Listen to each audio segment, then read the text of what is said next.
Rich farmer tree plantation private லிமிடெடுங்க கடந்த 10 ஆண்டுகளா அகரமரத்தினை பத்தின ஆராய்ச்சி மற்றும் பராமரிப்புல ஈடுபட்டு அது நிர்வாக அனுபவம் நிறைந்ததுங்க. அது ஒரு ஆண்டுக்கு சராசரியா பாத்தீங்கன்னா இப்ப 1 லட்சத்திலிருந்து 1.5 லட்சம் நாத்து வரைக்கும் சப்ளை பண்ணிட்டு இருக்காங்க.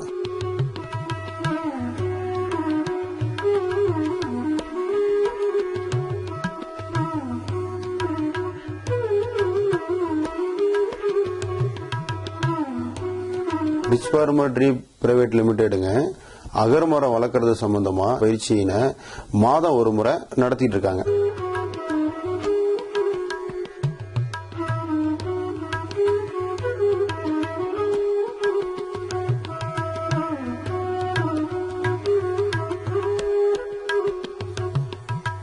நிறுவனத்தின் மூலியமாங்க அடுத்த 5 ஆண்டுகள்ல அகர்மரம் அறுவடைக்கு வரும் பொழுது ஒவ்வொரு மாவட்டந்தோறமும் கொள்முதல் கூடம் அமைத்து அதில் அகரோடைய ப்ராடக்டுகளை ரெடி பண்றதுக்கு தயாராகிறாங்க.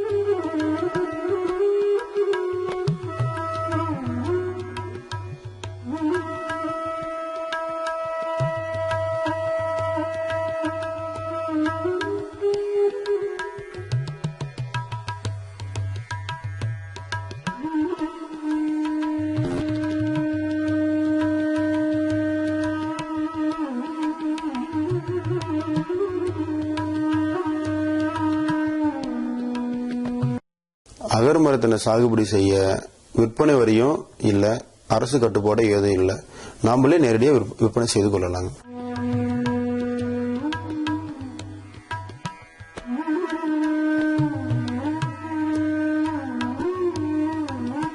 அகர்மரம் வளர்க்கங்க ஊக்குவிப்பு நிதியாக மத்திய அரசு 75% மானியம் வழங்குதுங்க.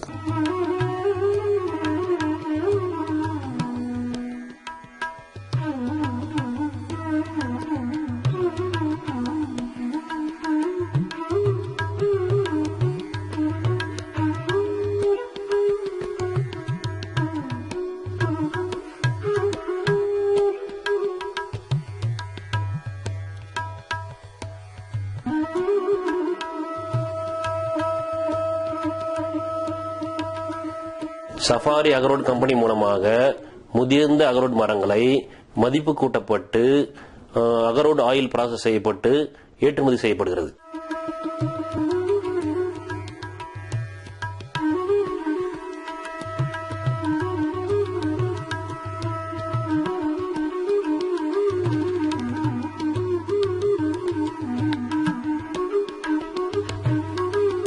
அகர் மரத்தின் மூலமா 2 வகையில் வருமானம் கிடைக்குங்க.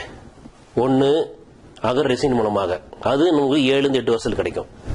2வது வகை அகர் ஆயில் மூலமா கிடைக்கிறது. அது சந்திர மரம் ஆயில் மாதிரி 12-14 வருஷத்துல கிடைக்கும். ரெண்டுமே பாத்தீங்கன்னா இன்னைக்கு மார்க்கெட்ல ஒரே பிரைஸ் தான்.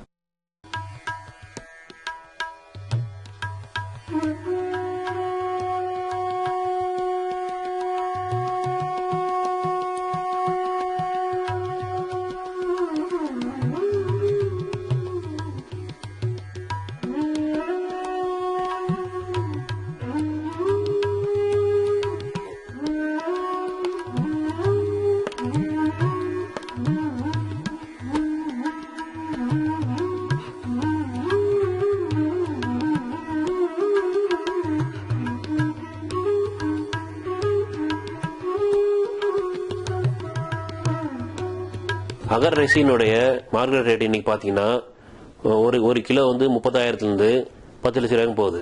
அது அகர் எடுத்ததுக்கு அப்புறம் அது இருக்கிற வேஸ்ட் கட்ட இருக்கு பாருங்க, அது ஒரு கிலோ 1,500 ரூபாய்க்கு போகுது. அகர் ஆயிலுக்கு போனோம்னா அது இன்னைக்கு ஒரு கிலோ மார்க்கெட் ரேட்ல 1 லட்சம் ரூபாய் 10 லட்சம் ரூபாய்க்கு போகுது. ஒரு கிலோ அகர் ஆயில் எடுக்கிறதுக்கு 150 கிலோ கட்ட தேவைப்படுது.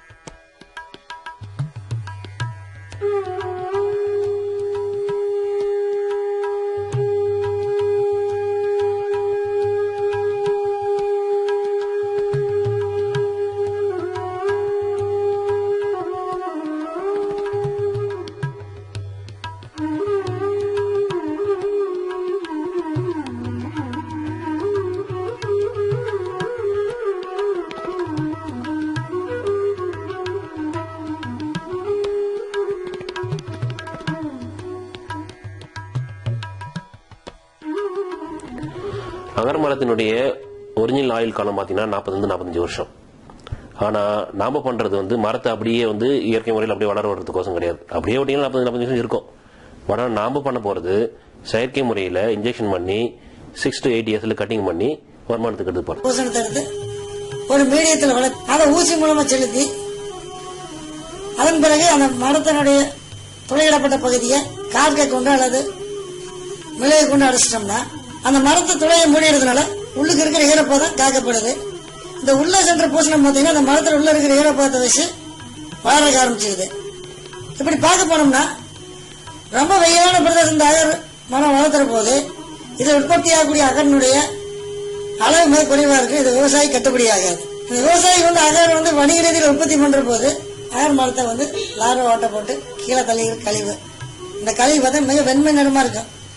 இந்த வெண்மை நிறமா இருக்கிறது இந்த மரம் பார்த்தீங்கன்னா மிக மென்மையான இருந்தா தான் வெண்மை நிறமா இருக்கு. இல்லைன்னா ரொம்ப கருண பகுதி கொண்டு வந்துன்னா எந்த கருண பகுதி வைர பகுதியும் பார்த்தீங்கன்னா மென்மை நிறமா இருக்காது. இந்த பிசின் போன்ற பகுதிக்கு அகர் உற்பத்தி ஆகக்கூடிய அடையாளம். இந்த கொஞ்ச நாள் இந்த பார்த்தீங்கன்னா இந்த துளை மூடிக்கும். துளை மூடி இது ஒரு தழும்பு பகுதி மாதிரி ஆயிரும். இந்த தழும்பு பகுதி ஒரு 4 வருஷம் 5 வருஷம் கழிச்சு இந்த தழும்பு ஏற்பட்டிருக்கிற இடத்துல சீவி பார்த்தாங்கன்னா இந்த மரப்பகுதியானது கருப்பா மாறி இருக்கு. நல்ல கருப்பா அடர்ந்து கருப்பா மாறி இருந்ததுன்னா விலை மதிப்புள்ள அகர் உருவாகின்னு அர்த்தங்க. இது பார்த்தீங்கன்னா ரொம்ப நாளாயும் அகர் மரத்தில் துளையிடப்பட்ட துளை மூடாம இருக்கு. இது வந்து பிரயோஜனப்படாதுங்க.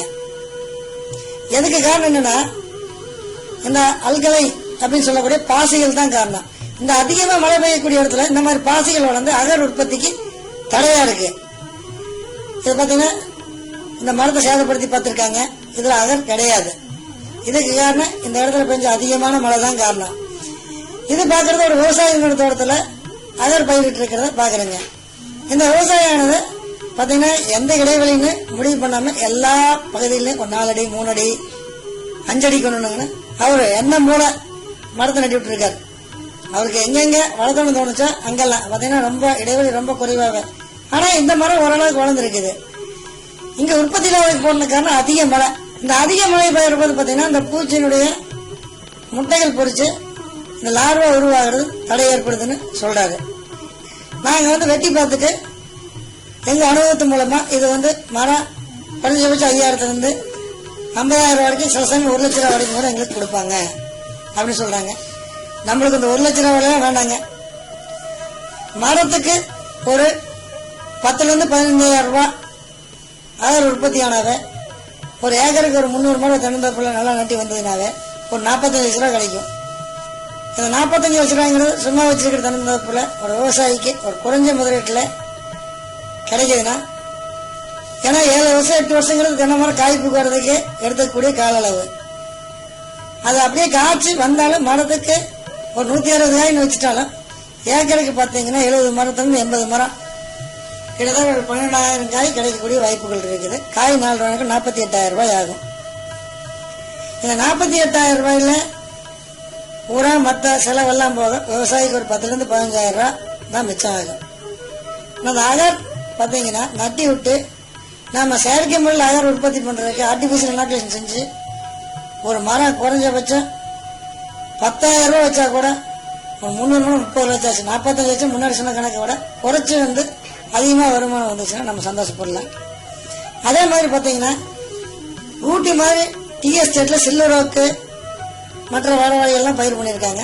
அவங்களும் இந்த அகரை வந்து டீ காபி எஸ்டேட்டுக்குள்ள நிழல் தரும் மரமாக பயன்படுத்தலாம், ஊடு பயிராக பயன்படுத்தலாம். இது வந்து அதிக நிழல் அடிச்சு டீயை பாதிக்காது. அதே சமயம் நிழல் இருக்கும். இது தன்னுடைய கீழே இருக்கிற தாவரத்தை வளர்ச்சி எந்த விதத்திலையும் பாதிக்கிறது இல்லை. அதே உருவான மரத்துல பாத்தீங்கன்னா அம்புக்குறி இருக்கிறது தான் இயற்கையான முறையில் லார்வா தாக்கி அகர் உருவாகிட்டு இருக்கிற பகுதி. இந்த அம்புக்குறி இருக்கிற இடத்துக்கு கீழே பார்த்தீங்கன்னா அந்த லார்வா தள்ள கழிவு அப்படியே இருக்கிறத பார்க்கலாம். இந்த மரத்தை வெட்டி பார்க்கும்போது அந்த துறையை சுற்றி அகர் உருவாகி பார்க்குறோம்.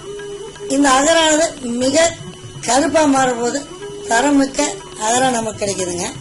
அடுத்து நாம் பார்க்க போறது வெட்டப்பட்ட அகர் மரம். அந்த அகர் மரத்தில் அம்புக்குடி இருக்கிற இடத்துல இருக்கிறதெல்லாம் அகர் உருவான பகுதி. இந்த அகர் உருவான பகுதியை தான் சீவி எடுத்து இந்த கருப்பு போய் தனியா பிடிச்சு தான் அகர் சிப்ஸ் எல்லாம் விற்கிறாங்க. இந்த சிப்ஸ் நேரடியாக விற்கிறாங்க. இதை வந்து ஒரு வடிப்பகத்துல இட்டு வடிச்சு எண்ணெயா காய்ச்சி விற்கிறாங்க. இந்த எண்ணெய் பாத்தீங்கன்னா மார்க்கெட்ல கிலோ சுமார் 10 லட்சம் வரைக்கும் போகுதுங்க. அடுத்து நாம் பார்க்க போனது மிக தரமான அகர் உருவான அகர் மரம். இது பாத்தீங்கன்னா ஓரப்பகுதியில் இருக்கிறது குறைஞ்ச அளவில் அகர் உருவா இருக்குது. மத்திய பகுதியில் இருக்கிறது. இதன் நீரோட்டத்தின் காரணமாகவும் உள்ள இருக்கிற ஈரப்பதத்தின் காரணமாக அதிகபட்ச அகர் உருவாகுது. இந்த மாதிரி அகர் வந்து நம்ம தோட்டத்துல பயிர் பண்ணி ஒரு 100 மரத்தில் நம்மளுக்கு கிடைச்சாவே குறைஞ்சபட்சம் மரத்துக்கு ஒரு 2 ல இருந்து 3 கிலோ அகர் கிடைக்கும். அது பார்த்தா 300 ல இருந்து 400 கிலோ கிடைக்குங்க. கிலோ 5000 வரைக்கும் கொடுத்தா கூட 15 ரூபாய் ஆச்சு. மீதி மரத்துல 1/2 கிலோ 1 கிலோன்னு வச்சுட்டா கூட நம்மளுக்கு குறைஞ்சபட்சம் 30 லட்சம் ரூபாய் கிடைக்கும். இந்த அகர் மரத்தை துளையிறத பார்த்துட்டு இருக்கோம். இந்த துளை எதுக்காக இடுறோம்னா இந்த அகர் பூசணத்தை இந்த மரத்துக்குள்ள செலுத்தி இந்த அகரை வளர்த்துறதுக்காக இந்த துளை இடுறீங்க. இந்த லார்வாவானது இடக்கூடிய துளையில அகர் பூசணம் இயற்கையாக உள்ள போய் இந்த மரத்துக்குள்ள அகரை உற்பத்தி பண்ணுது. நாம இந்த மின்சார பேட்டரியால் இயக்கக்கூடிய ஏண்டல் மூலமா இந்த மரத்தை சைலம் பகுதி வரைக்கும் துளையிட்டு அதுல கடல் பாசி மீடியத்தில் வளர்த்தின அகர் பூசணத்தை உள்ள செலுத்தி அகர வளர்க்க போறோம்.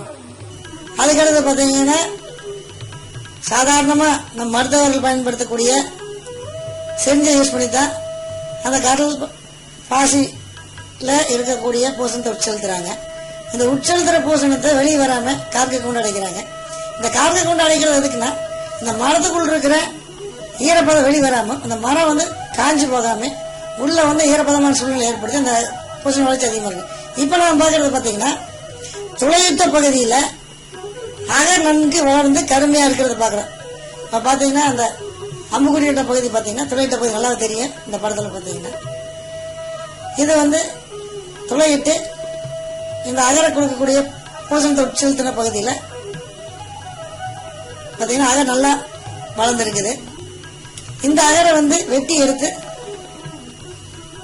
சிப்ஸா பண்ணி ஆயில் பண்றாங்க. இது அகர் உருவாகாத பகுதி. இந்த சாப்பிட்டுட்டு என்ன பண்றாங்கன்னா கிலோ 150 ரூபா வரைக்கும் பெங்களூர் மார்க்கெட்ல விலை போகுதுங்க. நம்மளுக்கு கிலோ 50 ரூபாய்னா கூட ஏக்கருக்கு வந்து பாத்தீங்கன்னா ஒரு 20 டன் கிடைச்சதுன்னா கூட ஒரு 10 லட்சம் ரூபாய் சாப்பிட்டு கடை கிடைக்கும்.